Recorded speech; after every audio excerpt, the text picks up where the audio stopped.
Hello नमस्कार दोस्तों, स्वागत है आप सभी का एजू फॉर इंडिया के प्लेटफॉर्म पर। तो आज हमारी क्लास का टॉपिक होगा हिंदी साहित्य। ठीक है, इस क्लास की जो पीडीएफ है आपको हमारे टेलीग्राम चैनल पर मिल जाएगी। टेलीग्राम का लिंक जो है वो डिस्क्रिप्शन में दिया हुआ है, वहां से आप लिंक पर क्लिक करके डायरेक्ट टेलीग्राम पे पहुंच सकते हैं और वहां ज्वाइन करके आप इसकी पीडीएफ भी आपको अवेलेबल हो जाएगी। ठीक है, हिंदी साहित्य जो सबसे इंपॉर्टेंट टॉपिक है और वीडियो री एग्जाम जो इस बार हो रहा है और जो वीडियो एग्जाम होगा, ठीक है, आगे आने वाला जो वीडियो एग्जाम है उसमें भी, ठीक है, ये आपके लिए बहुत ही हेल्पफुल होगा क्योंकि हिंदी साहित्य से क्वेश्चन जरूर से जरूर 3 से 4 क्वेश्चन जरूर आएंगे। ठीक है, और इसके साथ ही हम पीवाईक्यू भी डिस्कशन करेंगे कि इस पे जो क्वेश्चन आयोग द्वारा बने आ चुके हैं, मतलब बन चुके हैं, वो भी हम जानेंगे।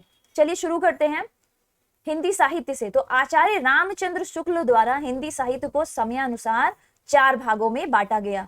उसे कौन कौन से भागों में? तो आदिकाल, भक्तिकाल, रीतिकाल और आधुनिक काल। ठीक है, 4 भागों में बांटा गया, जिसमें से आदिकाल जो है वो 1000 से 1350 एडी तक, भक्तिकाल 1350 से 1650 एडी तक, रीतिकाल जो है 1650 से 1850 एडी तक और आधुनिक काल जो है 1850 से भी से अब तक है। ठीक है, तो आदिकाल के बारे में थोड़ा जान लेते हैं। तो आदिकाल को हजारी प्रसाद द्विवेदी ने जो है आदिकाल कहा।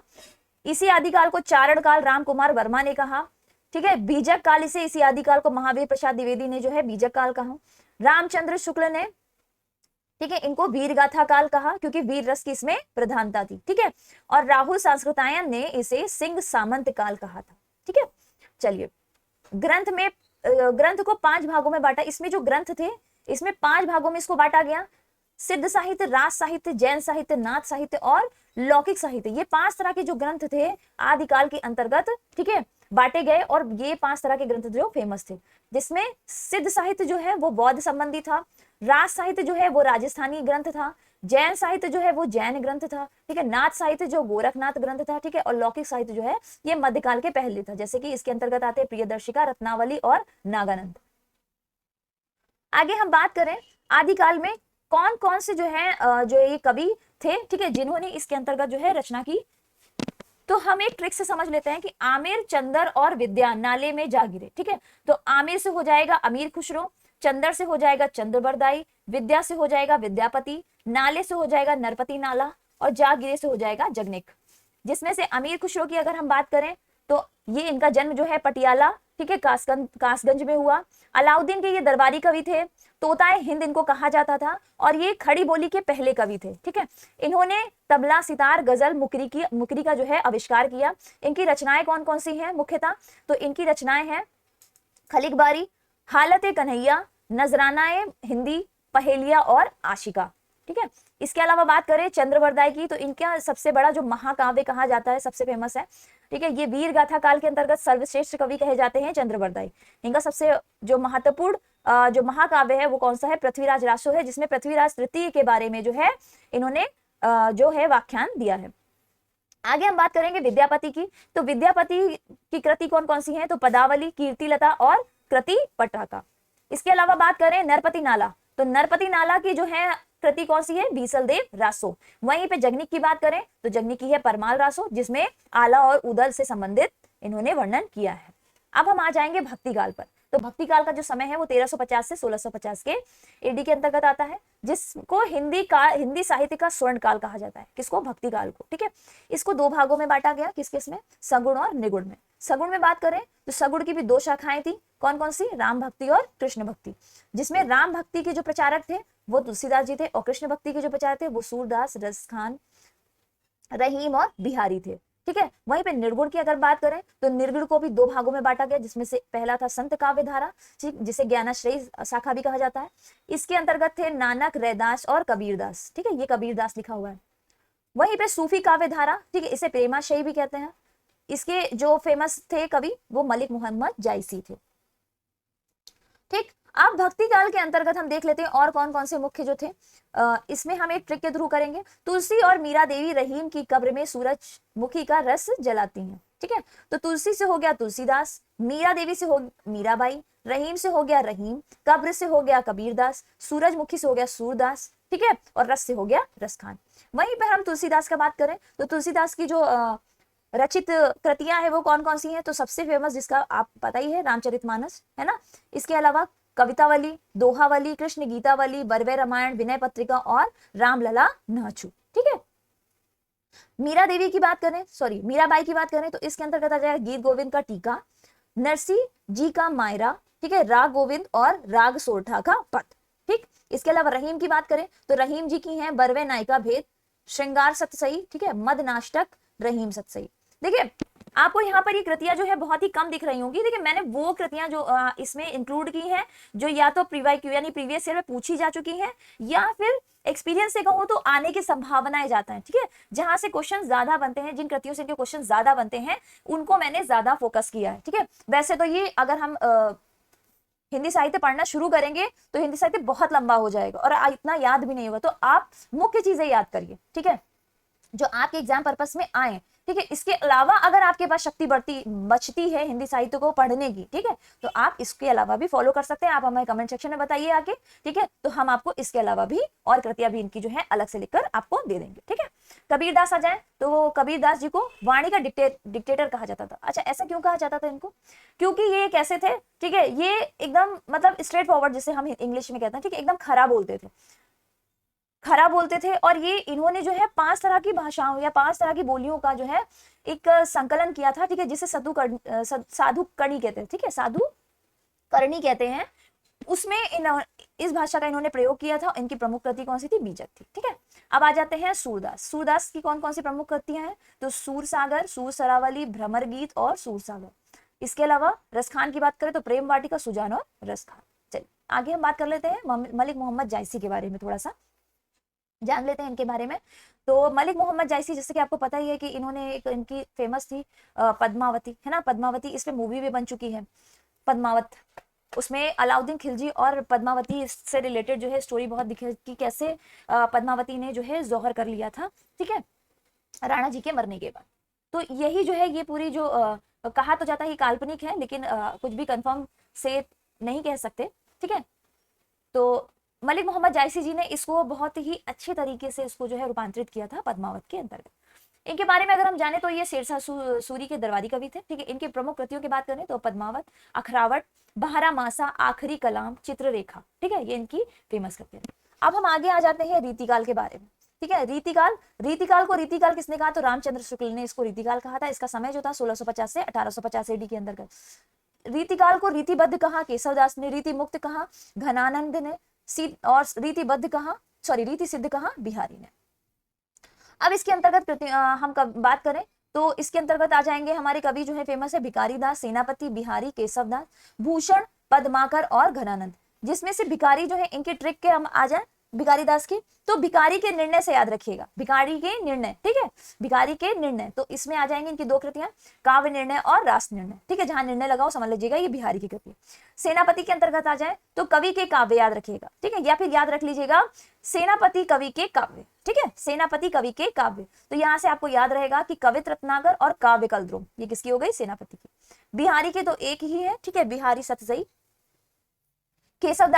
केशवदास के ट्रिक से अगर हम जाने तो रामचंद्र जहां जहां गए विज्ञान की माला पिरोते गए। ठीक है, रामचंद्र जहां जहां गए विज्ञान की माला पिरोते गए, तो रामचंद्र से हो जाएगी इनकी कृति रामचंद्रिका, जहां जहां से हो जाएगी जहांगीर चंद्रिका।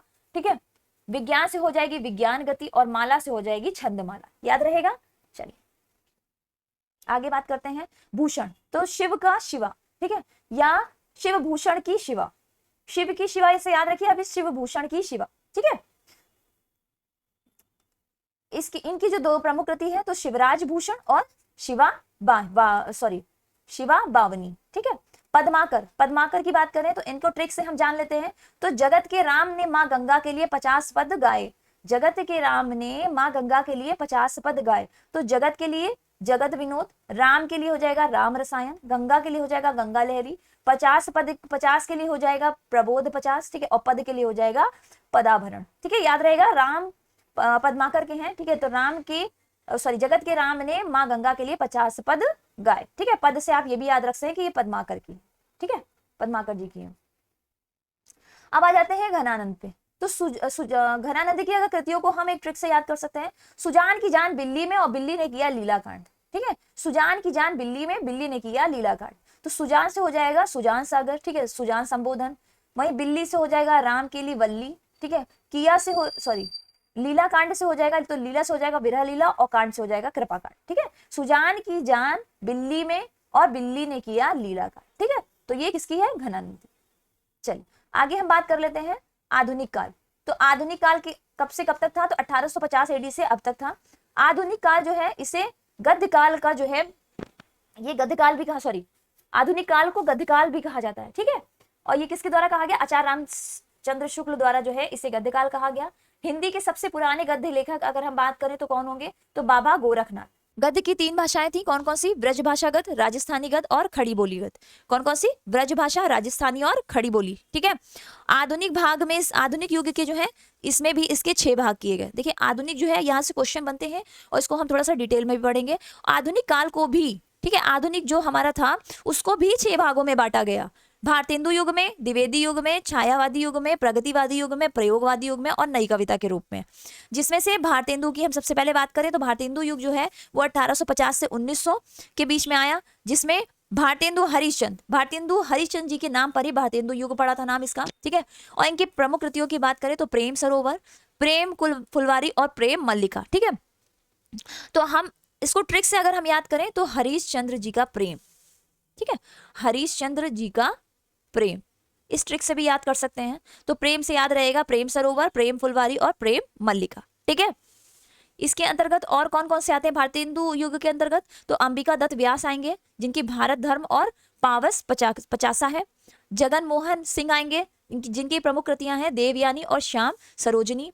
इसके अलावा चौथे आएंगे राधा चरण गोस्वामी जिनकी फेमस कृति है नव भक्त काल। ठीक है, दूसरे अगर हम बात करें द्विवेदी युग कह सकते हैं, द्विवेदी युग 1900 से 1920 के बीच में, जिसमें प्रमुख थे हमारे मैथिली चरण गुप्त। ठीक है, इनकी प्रमुख कृतियां आपको पता ही होगा, फिर भी हम बात करेंगे, साकेत, भारत भारती, यशोधरा और पंचवटी। इसके अलावा आगे आ जाते हैं माखनलाल चतुर्वेदी, इनकी है हेम तरंगिणी, हेम किरीटनी, युग चरण और समर्पण। ठीक, अगला है महावीर प्रसाद द्विवेदी जिनकी फेमस है काव्य मंजूषा और सुमन। ठीक है, इसके अलावा अयोध्या सिंह उपाध्याय जिन्हें हरिऔध भी कहा जाता है। ठीक है, इनकी थी प्रिय प्रवास, वैदेही वनवास और रस कलश। ठीक है, याद रहेगा। चलिए अगली हम बात करेंगे छायावादी युग। छायावादी युग जो 1920 से 1936 के बीच में आता है।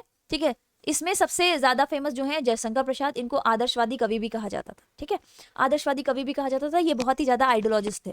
तो जयशंकर प्रसाद की अगर हम बात करें तो इनकी कृति जो है आंसू, ठीक है, लहर, झरना, कंकाल, तितली, कामायनी, चित्राधार और करुणालय।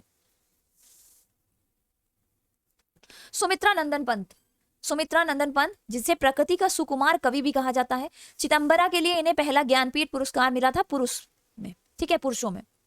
इनकी प्रमुख कृति है वीणा, गुंजन, उच्छ्वास और पल्लव। वहीं पे हम बात करें सूर्यकांत त्रिपाठी निराला, जिन्हें हम निराला भी कहते हैं। ठीक है, इनकी है अनामिका, तुलसीदास, अडिमा, कुकुरमुत्ता इनकी यूपीएससी। ठीक है, यूपीएससी है, इसके सिलेबस में भी कुकुरमुत्ता जो है इससे पूछा जाता है। और राम की शक्ति पूजा। आगे आ जाएंगे मीरा देवी वर्मा जो है, इनको आधुनिक मीरा कहा जाता है। इन्हें ज्ञानपीठ पुरस्कार, ये पहली महिला थी, ठीक है, जिन्हें ज्ञानपीठ पुरस्कार मिला था। किसके लिए? ग्यामा के लिए मिला था। ठीक है, इनकी प्रमुख कृति कौन कौन सी है? तो सप्तपर्णा, नीरजा, दीपशिखा, रश्मि और निहार। राम कुमार वर्मा, इनकी फेमस कृतियों की हम बात करें तो चित्ररेखा, आकाशगंगा, निषेध और जौहर आ जाएगा। इसके बाद आ जाएगा प्रगतिवादी युग। प्रगतिवादी युग, ठीक है, जब जो है जो काव्य हैं, ठीक है, काव्यों की जो रचना है वो अपने उच्च चरम या फिर कह सकते हैं कि चरम स्तर पर थी। ठीक है, तो वहां से शुरू हुआ प्रगतिवादी युग। तो 1936 से 1943 के अंतर्गत इसको बांटा गया, जिसमें थे नागार्जुन। इनकी फेमस कृतियां थी युग धारा, प्यासी, पथराई आंखें, खिचड़ी, विप्लव देखा हमने। ठीक है, इसके अलावा और इसके अंतर्गत कौन आएंगे प्रगतिवादी के? तो शिवमंगल सिंह, सुमन भी कहते हैं, मिट्टी की बारात, युग का मोल और हिल्लोल इनकी प्रमुख कृतियां थी। इसके अलावा रागेत राघव जिनकी फेमस थी पांचाली और अजय खंडहर। ठीक, इसके अलावा चौथे आ जाएंगे त्रिलोचन, मैं उस जनपद का कवि हूं। ठीक है, जो कि 1981 में इनका आया था। ठीक है, 1981 में इनका गद्य आया था और ये इनका सबसे फेमस गद्य था। चलिए अब हम आ जाते हैं प्रयोगवादी युग पर। प्रयोगवादी युग को कहा जाता है 1943 से 50 के अंतर्गत आएगा। इसके अंतर्गत कवि आ जाएंगे पहले सच्चिदानंद हीरानंद वात्स्यायन, जिन्हें हम शॉर्ट में क्या कहते हैं, अज्ञेय के नाम से भी जानते हैं। ठीक है, इनकी फेमस कृति थी इत्ययलम, इत्ययलम, नदी के द्वीप, हरी घास, भर्षण भर, सदा नीरा और इंद्रधनुष रौंदे हुए। ठीक, इसके अलावा इसके अंतर्गत आ जाएंगे धर्मवीर भारती, जिनकी फेमस कृतियां थी कनुप्रिया, अंधा युग और ठंडा लोहा। ठंडा लोहा जो है इसको याद रखिएगा, बहुत बार पूछा भी जा चुका है। ठीक है, ठंडा लोहा से कई बार पूछा जा चुका है कि धर्म भारती की प्रमुख कृति जो है ठंडा लोहा। ठीक है, चलिए नई कविता के अंतर्गत आ जाए तो नई कविता का जो युग है वो 1950 से अब तक माना जाता है। ठीक, और इसमें जो फेमस आ जाते हैं हमारे गजानन माधव मुक्तिबोध। ठीक है, मुक्तिबोध के नाम से जाना भी जाता है इनको। तो मुक्तिबोध जी है, इनकी जो प्रमुख कृतियां थी चांद का मुंह टेढ़ा है और भूरी भूरी खाक धूल। ठीक है, ये इनकी जो है बहुत फेमस कृतियां हैं और कई बार इनसे प्रश्न भी उठा है। इसके अलावा अगर हम बात करें तो भारत भूषण अग्रवाल, जिनकी सबसे फेमस है कागज के फूल, भवानी प्रसाद मिश्र इसके अंतर्गत आएंगे सतपुड़ा के जंगल। ठीक है, और कैलाश वाजपेयी आ जाएंगे हवा में हस्ताक्षर। हमने बोला कि हमें आपकी वही जो कृतियां जो है इसमें उठाई है जो आपके प्रीवियस क्वेश्चन में ज्यादातर पूछी भी गई हैं और इसके अलावा पूछने की संभावनाएं हैं। ठीक है, कुछ उपन्यास और उपन्यासकार उनके उपन्यासों के बारे में जान लेंगे। तो इसमें से जो प्रेमचंद्र है, इनके फेमस जो उपन्यास इनका सेवा सदन, गोदान, गबन, रंगभूमि। इसके अलावा लाला श्रीनिवास दास, इनका उपन्यास है परीक्षा गुरु। देवकी नंदन खत्री, इनका फेमस उपन्यास चंद्रकांता और काजल की कोठरी। वहीं पे यशपाल की बात करें तो दादा कामरेड और झूठा सच। ठीक है, ये इसके अंतर्गत आ जाएगा। और ये जो हम आपके ये जो कवर कर रहे हैं ना, ये यूपीएससी में भी इनके सिलेबस में जो है यशपाल जी की जो कृति है जयशंकर प्रसाद, कंकाल तितली। ठीक है, अज्ञेय जी की है शेखर एक जीवनी और अपने अपने अजनबी। ये वहां से क्वेश्चन जो है यूपीएससी में जो है इनके मेंस में जिनके ऑप्शनल है उसमें बनते हैं। मनु भंडारी जो बहुत ही फेमस है और इनके जो पति थे कौन थे, राजेंद्र यादव। ठीक है, राजेंद्र यादव की भी जो है बहुत कृतियां जो नई कविता के अंतर्गत आते हैं। ठीक है, उन्हीं की जो ये पत्नी है मनु भंडारी, जिनकी सबसे फेमस कृति है कौन सी, महाभोज और आपका बंटी। ठीक है, इसके अलावा आ जाते हैं भीष्म साहनी, जिनकी कृति है तमश, नासिरा शर्मा, पारिजात और कागज की नाव। इसके अलावा धर्मवीर भारती के गुनाहों के देवता, सूरज का सातवां घोड़ा। ये हम इनके उपन्यास के बारे में बात कर रहे हैं। ठीक है, वहीं पर हम बात करें फणीश्वर रेणु, जिसमें सबसे अच्छी कृति है मैला आंचल। अगर अभी कभी आपको टाइम मिले, आपको लगे जॉब अब लगने के बाद, तो एक बार मेरे सजेशन से इस कृति को पढ़िएगा जरूर। ठीक है, इसके अलावा कितने चौराहे, इस आगे आ जाते हैं तो नागार्जुन, तो रथिनाथ की चाची इनकी कृति है। कमलेश्वर की बात करें तो इनकी फेमस कृति है डाक बंगला और तीसरा आदमी। वहीं भी कृष्णा सोवती की जिंदगी नामा। ठीक है, इनके बारे में सुना भी होगा, अभी प्रेजेंट में ही इनकी जो है मृत्यु हुई है। ठीक है, गिरीश राज किशोर, इनकी है पहला गिरमिटिया। और वहीं पे अगले बात करें तो विष्णु प्रभाकर, इनकी अर्धनारीश्वर और आवारा मसीहा। अब हम देख लेते हैं कि किस तरह के जो है प्रश्न पूछे जा चुके हैं। ठीक है, तो प्रश्न पूछे गए हैं, आज उन प्रश्नों पे हम डिस्कशन करेंगे थोड़ा सा। तो किस काल को हिंदी साहित्य का वीर गाथा काल भी कहा जाता है, तो आदिकाल को कहा जाता है। पृथ्वीराज रासो, ठीक है, पृथ्वीराज रासो की बात करें तो इसका काल साहित्य तो वह आदिकाल के अंतर्गत आएंगे पृथ्वीराज रासो। ठीक है, हिंदी साहित्य कितने खंडों में विभक्त है, तो हिंदी साहित्य 4 भागों में विभक्त है। हिंदी साहित्य का आधुनिक काल माना जाता है 1850 से। ठीक है, वीर गाथा काल का नाम आदिकाल के लिए प्रस्तावित किया गया, तो ये आचार्य रामचंद्र शुक्ल ने। देखिए मैंने कहा था ना कि अगर आयोग को पेपर टफ करना होगा तो वो आपके बेसिक से ही क्वेश्चन उठा लेगा, और आप बेसिक जो है पढ़ते हुए चले जाते हैं और सीधा कृति पे आ जाते हैं। ठीक है, तो कृतियों पे ना आके आप इसको बेसिक जरूर करिए, जो बेसिक मैंने पढ़ाया है। क्वेश्चन देखिए प्रीवियस ईयर कितने पूछे जा चुके हैं क्वेश्चन अब तक। ठीक है, हिंदी गद्य का सर्वप्रथम युग किसे कहा जाता है, तो सर्वप्रथम युग जो है वो भारतेंदु युग को कहा जाता है। हिंदी साहित्य का इतिहास लिखने वाले प्रथम लेखक कौन है, तो गाजी द तासी। ठीक है, गाजी द तासी हिंदी साहित्य का इन्होंने प्रथम इतिहास लिखा था। The modern vernacular literature of Hindustan का लेखक किसे कहा जाता है, तो जॉन ग्रियर्सन को कहा जाता है। रामचरितमानस में कितने कांड है, तो 7 कांड है रामचरितमानस, और किसकी है ये, तुलसीदास जी की। ठीक है ना, सूरदास, सूरसागर के रचयिता सूरदास है। ज्ञानाश्रयी के शाखा के कवि है, तो ज्ञानाश्रयी शाखा के कवि कौन माने जाते हैं, कबीरदास, और प्रेमाश्रयी के कौन माने जाते हैं, तुलसीदास, है ना।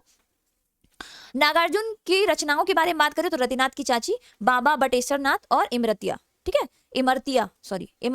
ठीक है, अगले क्वेश्चन की बात करें तो लल्लू लाल जी की प्रसिद्ध ग्रंथ कौन सा, तो लल्लू लाल जी का प्रसिद्ध ग्रंथ है प्रेम सागर। वहीं पे सुख सागर रचना की बात करें तो ये किसकी है, सुख सागर सदासुख लाल की है। खड़ी बोली की पहली रचना, तो खड़ी बोली की पहली रचना है नासिकेतोपाख्यान, जो किसकी है, सदल मिश्र की है। किसकी है, सदल मिश्र की है। कम्युनिटी में मैं इससे रिलेटेड क्वेश्चन डालती रहती हूँ। ठीक है, तो कम्युनिटी के क्वेश्चन जरूर अटेंड करिएगा, वहां से भी आपको जो है क्वेश्चन तैयार होंगे। खड़ी बोली में जो जो खड़ी शब्द है, ठीक है, इसका सर्वप्रथम जो है प्रयोग किसने किया था, तो सदल मिश्र ने किया था, ठीक है, जिसका एग्जाम्पल है नाचिकेतोपाख्यान। कवि वचन सुधा, ठीक है, ये एक पत्रिका है भारतेंदु जी की, किसकी है, भारतेंदु जी की। आचार्य रामचंद्र शुक्ल का निबंध कौन सा है, चिंतामणि, ठीक है। तुलसीदास की रचना कौन कौन सी होंगी, तो दोहावली, गीतावली और रामचरितमानस। इसके अलावा हम बात करें तो उर्वशी के रचनाकार कौन है, तो रामधारी सिंह दिनकर जो है उर्वशी के रचनाकार है। आलोचना नामक जो समीक्षा पत्रिका है, इसके संपादक कौन है, तो डॉक्टर नामवर सिंह जो है इसके संपादक है। अंधेर नगरी के लेखक भारतेंदु हरिश्चंद्र जी हैं। नई कविता पत्रिका का प्रकाशन जो हुआ था वो कहां से हुआ था, तो ये इलाहाबाद से हुआ था। अब हम यामा की बात करें तो यामा किसकी कृति है, तो ये महादेवी वर्मा जी की है, ठीक है। चंद्रगुप्त नाटक के रचयिता कौन है, तो जयशंकर प्रसाद है चंद्रगुप्त के रचयिता, ठीक है। वहीं पे वह तोड़ती पत्थर देखा मैंने उसे इलाहाबाद के पथ पर, तो ये किसकी कृति है, सूर्यकांत त्रिपाठी निराला की है, ठीक है। बोलगा से गंगा और दर्शन दिग्दर्शन, दर्शन दिग्दर्शन ये किसकी है, तो राहुल सांस्कृतायन की ये कृति है।